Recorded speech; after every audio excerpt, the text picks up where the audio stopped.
Oil paint is simple. At its most basic, it's just a mixture of oil and pigment.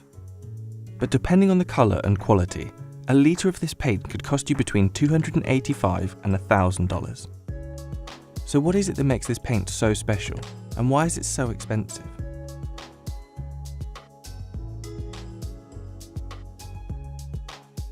Oil paint has been used for hundreds of years. It's made from a drying oil like flaxseed and pigment, sometimes with fillers and thickeners added. When mixed and crushed, these ingredients bind and thicken to form a permanent paint. While the rise of oil paint is associated with the Renaissance, paintings using poppy seed oil have been dated as far back as 7th century Afghanistan. But there's one key reason this paint hasn't ever been cheap. Pigments cost a lot of money.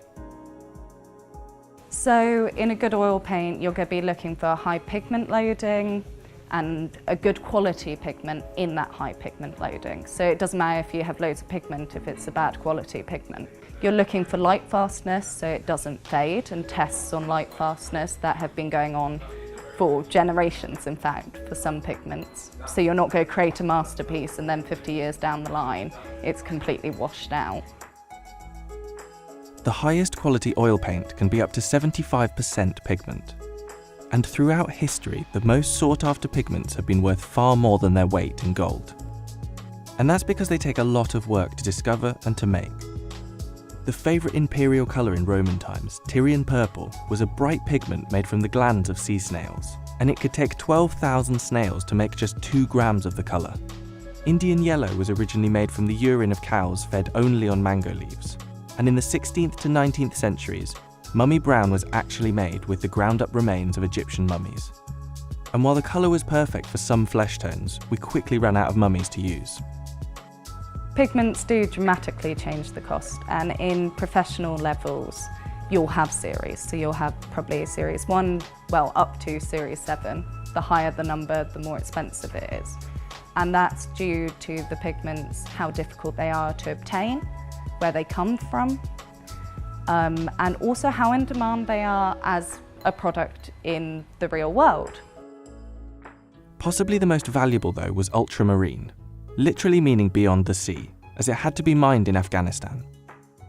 It was made from lapis lazuli, which in its purest pigment form can still cost up to $30,000 per kilo. The gemstone was used to make the pigment until a synthetic version was created in 1826. And the vibrant blue was valued so highly in the Renaissance that it was generally reserved for painting the robes of the Virgin Mary. Synthetic versions of many of these pigments have now been created. And while this means many are cheaper, some can still be difficult to produce. Cobalt blue, for example, has to be made by heating its components to 1,200 degrees Celsius. And once you have these pigments, they're tricky to work with. Winsor & Newton has been making oil paints for almost 200 years. And its factory in France produces over 5 million litres of paint each year.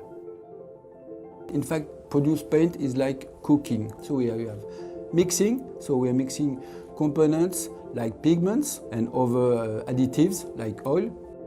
We have then milling, so it depends, we're using different type of machines. So we're using granite, ceramic or steel. Then we are testing, okay, so testing the viscosity, the grain, and of course the color.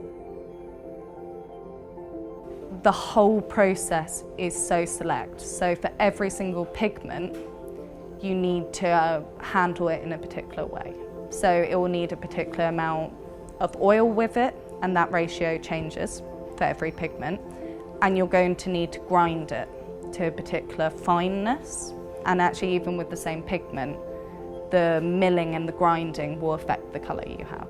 So if you overgrind, you might end up with something duller, or with another colour, if you grind it very fine, you might end up with a purple rather than a blue.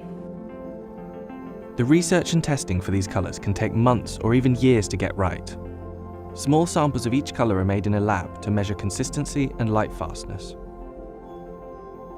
Above all else, the quality of oil paint needs to be reliable, as professional artists need to guarantee that what they're working on now will last for hundreds of years. And despite comparatively new paints like acrylic, oil still remains an artist favourite. We've still got works that are still beautiful and relevant from the 15th century. And it's durable, and it has this ability to layer, where you can scrape back, you can keep working, you can work on a piece for years and keep on redoing it, and it gives every piece this history. And you know, the materials themselves are expensive, they're reliable, they're gorgeous. I mean, they come out of the painting at you.